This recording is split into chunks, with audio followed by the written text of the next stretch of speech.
Halo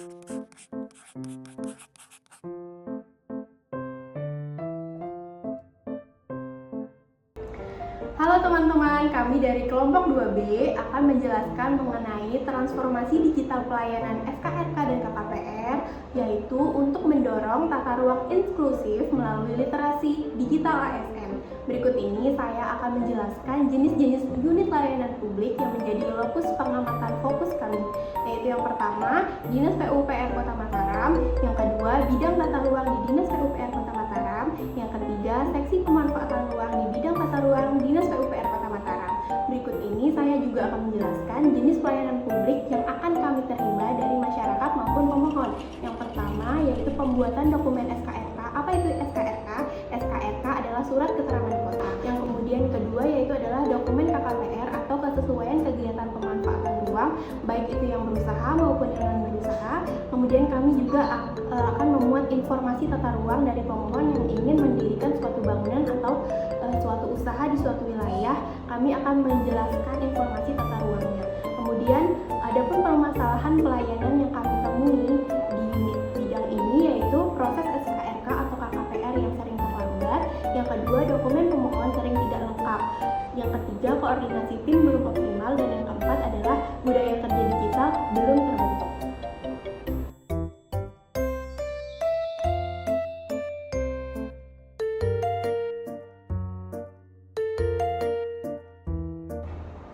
Berikutnya ada analisis literasi digital.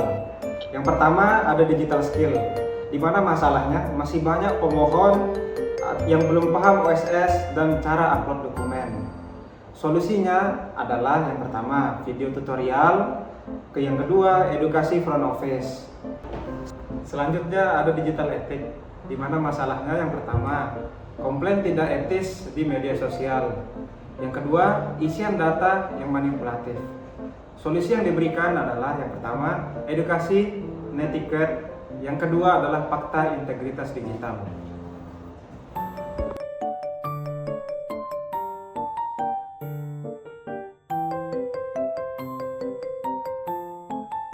Selanjutnya, digital safety.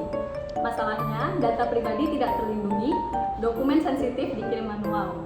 Solusinya, cloud storage terenkripsi, edukasi keamanan data. Selanjutnya, digital culture.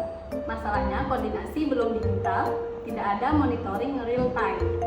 Solusinya, gunakan tools kolaborasi dan budaya kerja transparan.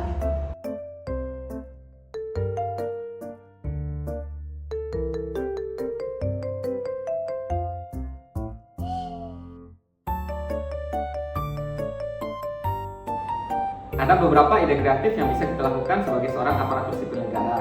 Pertama yaitu pembuatan video edukasi berdurasi 3 menit atau lebih. Yang kedua pembuatan QR code panduan. Yang ketiga pojok konsultasi digital. Yang keempat dashboard layanan secara real time. Dan yang kelima rapat daring secara berkala. Adapun peran kita sebagai seorang aparatur sipil negara, yang pertama kita bisa mempermudah akses layanan. Yang kedua kita menjadi duta literasi digital. Yang ketiga kita bisa menyusun SOP digital. Yang keempat dan yang terakhir kita bisa membuat edukasi publik lewat konten sederhana.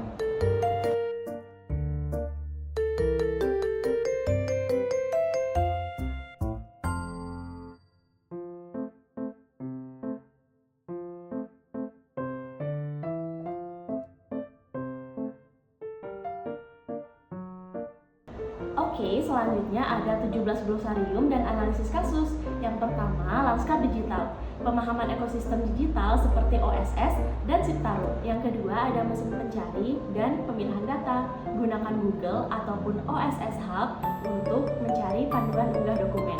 Yang ketiga, ada aplikasi percakapan atau media sosial.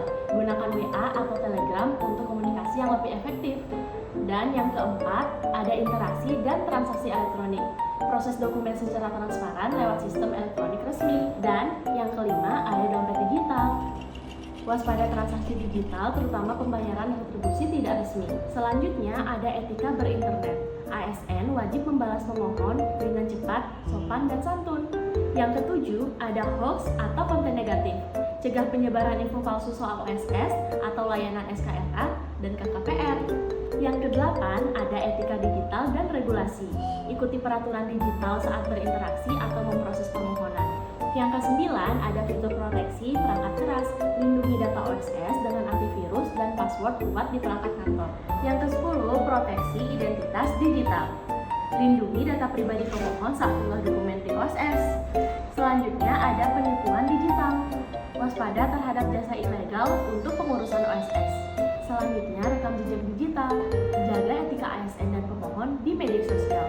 Selanjutnya ada minor safety, verifikasi dokumen agar tidak disalahgunakan pihak lain. Selanjutnya ada nilai Pancasila dan Bhinneka Tunggal Ika. ASN wajib melayani semua pemohon dengan adil dan inklusif. Selanjutnya ada digitalisasi kebudayaan, di mana promosikan pemanfaatan ruang berbasis budaya lewat media digital. Lalu, cintai produk dalam negeri. Gunakan dan prioritaskan aplikasi digital resmi dari pemerintah. Dan yang terakhir, ada hak digital warga negara. Pemohon berhak atas layanan digital yang aman dan transparan. ASN berakhlak adalah ASN melek digital. Pelayanan tata ruang yang cepat, adil, dan transparan bisa dimulai dari satu klik.